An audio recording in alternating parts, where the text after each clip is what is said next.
Howdy everyone, welcome to my very first devlog. Since this is my first time ever recording a video, I'm gonna introduce myself. Hi, I'm Remkin, creator of both Selbian and Applejack. I also worked on Redonda, Cachoeira, and Corruption. Anyways, welcome to CP Firehole, my entry to the 2025 Jam. And this map is special because it was inspired by a lot of things.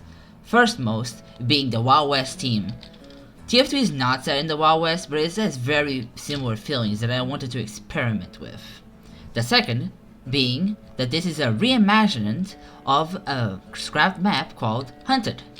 Hunted used to be a VIP map before VIP was scrapped and reworked into PL. So, this is the blue spawn. The blue spawn was completely remade from the ground up.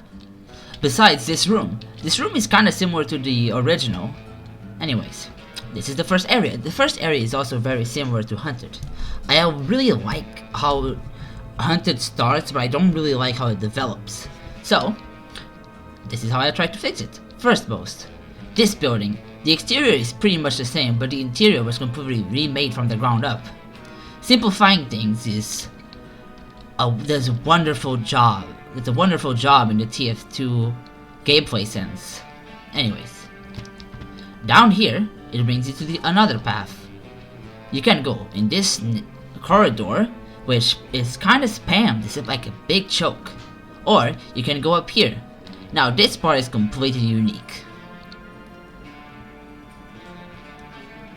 Now, this room. I really like when TF2 maps have a room that comes before a big gameplay area. Like a roof that if you set up on the room, you can then go to the other high ground area and destroy everything. Also, there's a window here. I don't know why, I just kinda thought snipers needed something, and I don't know, it hasn't been a problem, so I just kept it. Anyways, this is the big high ground area, a big ass roof. Down here is where we came from before, and down here is where red is gonna set up. With a medium pack and coming all the way from back there, they have a big walk time, but you know, they have setup time to set up a defense. So let's cap it.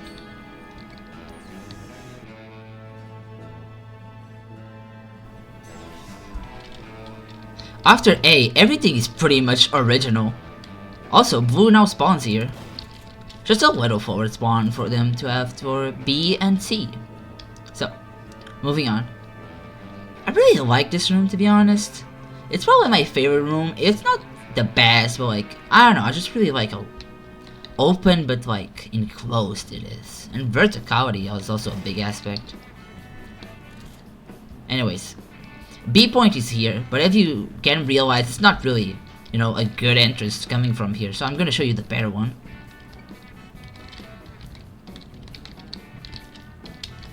This is it. This is the big room. Yet again, another room that comes before a high ground. This one though is not really a high ground. It's kind of like middle ground. They're on the same level as red would be in their area. Okay. Also, there's like this corridor hut thing that I added. I don't know, I just felt like this area needed a little something, so I just made it. I thought it was neat. Also, red team spawns here for A. After A is capped, they move on to another area, which I will be showing after B. Anyways, let's cap it.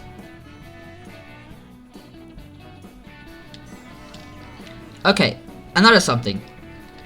After B is capped, this door now opens.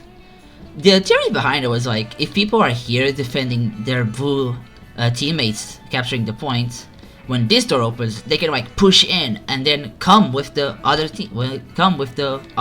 blue teammates down here, like come from two angles. I don't know. I hope it works, but it has worked so far, so you know. Anyways, now moving on to C. This is the main entrance, and as you can see, beautiful vista first of all, and it's really low ground. You know, you gotta make C hard. Also, I'll be talking more about back there later on. Now, this area up here. This is another one of those blue setup zones. You know, but this time, they don't have a lot of high ground. They're actually a little below the red area. That was intentional. I wanted every point to feel kinda harder to like, you know, A is easier than B is easier than C, and C being the hardest of all. I can't just give blue a really high ground. Anyways, let's go now down there, because that area is special to the gameplay of this point. Down here, as you can expect, red really doesn't come down here, but sometimes some blue gamers do. And that's when shit hits the fan, because I can use it as a flank to go up here, behind the red team, and in between the red spawn. Anyways, this would be where red team sets up. So a blue player coming up here, you know what's gonna happen, a big ass fight. I have seen sentries being taken down like this, not by being outranged by a direct hit or just like uber pushes, no, but just like one smart scout that comes up here. I think it's pretty interesting. Anyways, the truss bridge. What's the best way to stop a train, I ask? And the answer to it? Well, it's just by blowing it up. Anyways, I hope you enjoyed the video, and I'll see you in next time. See ya, gamers!